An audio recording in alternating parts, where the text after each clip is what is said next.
Hi, I'm Neethling, the president of the South African Creativity Foundation. I'd like to say a few words about creativity and often the confusion about creativity. I've often been asked to define creativity, and I try not to do so, because the moment you define something, you are putting a boundary around it, and you've got to kind of stay in that boundary, within those boundaries. And I'd rather go for descriptions or ways to look at creativity from different angles.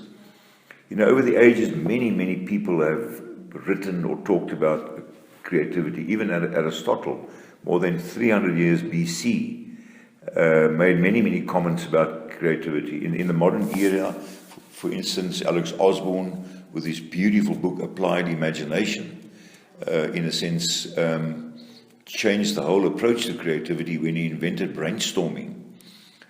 Guilford, around about 1950,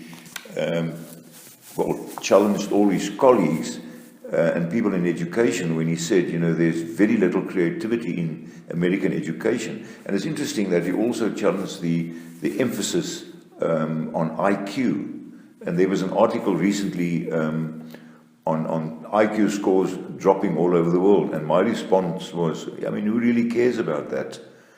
So try to see creativity from so many angles.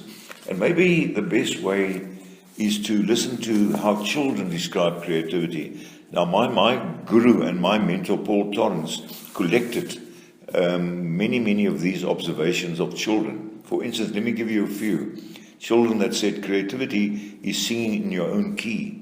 Creativity is plugging in the sun, shaking hands with tomorrow, never to say never, taking risks, seeing the fun side, seeing the flip side.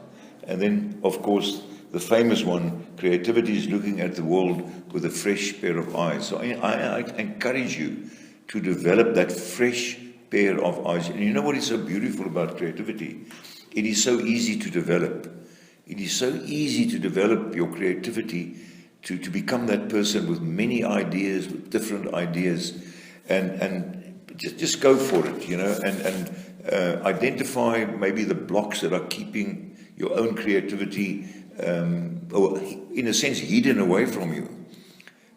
And maybe it's also just good to keep in mind the famous quote of Paul Torrance when he said, creative people can perform miracles, but they're always in danger of crucifixion, which basically means that if you are going to embark on that journey, trying to change things and coming up with new ideas, you're probably going to frighten a lot of people.